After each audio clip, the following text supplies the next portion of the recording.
ताकि वो अखबार का प्रकाशन ना करें बल्कि रियल एस्टेट का बिजनेस करें। साल 2008 में इस कंपनी ने अपने ऊपर 90 करोड़ का कर्जा चढ़ा लिया था और फैसला किया कि अब यह कंपनी प्रॉपर्टी के बिजनेस में उतरेगी। साल 2010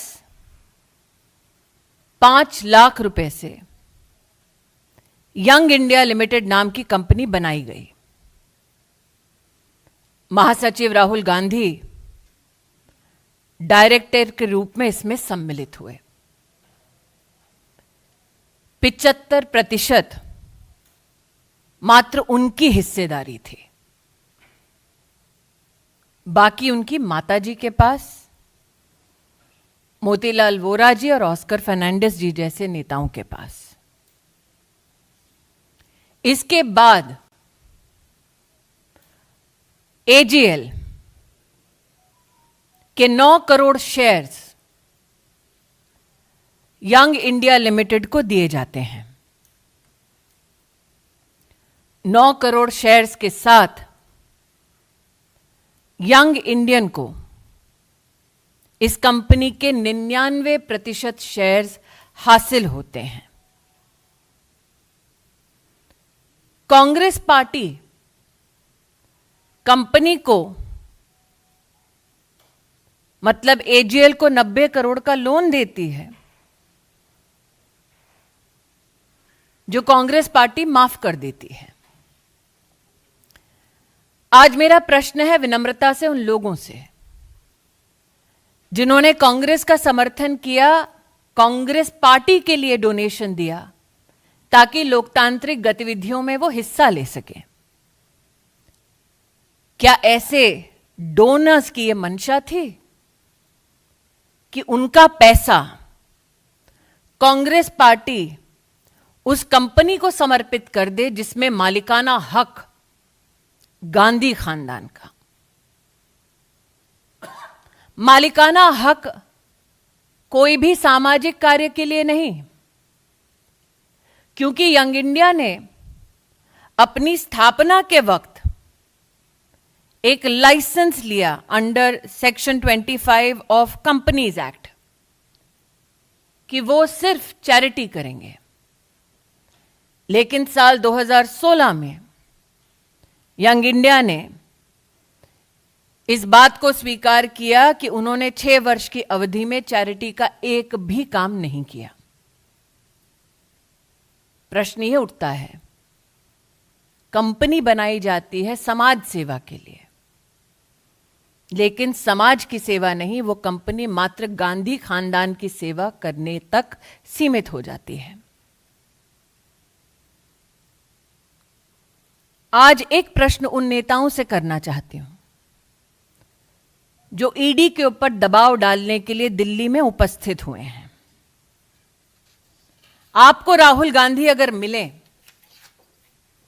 तो उनसे पूछिएगा कि उनका संबंध डोटेक्स मर्चेंडाइज प्राइवेट लिमिटेड के साथ क्या है।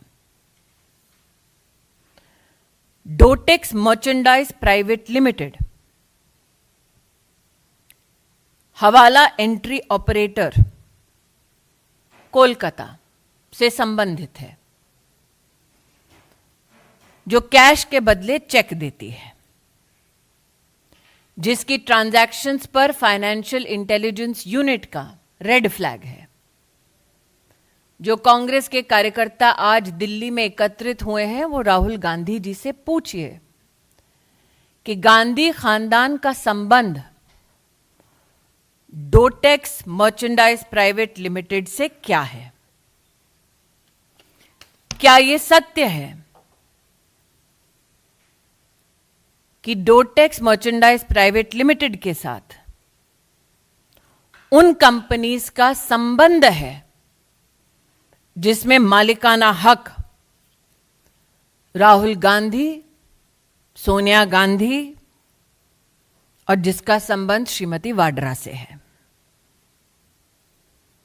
आज जो लोग इन्वेस्टिगेशन एजेंसीज पर दबाव डालना चाहते हैं, उनका ध्यान आकृष्ट करूंगी दिल्ली हाईकोर्ट के 2019 के एक जजमेंट के वाक्य पर।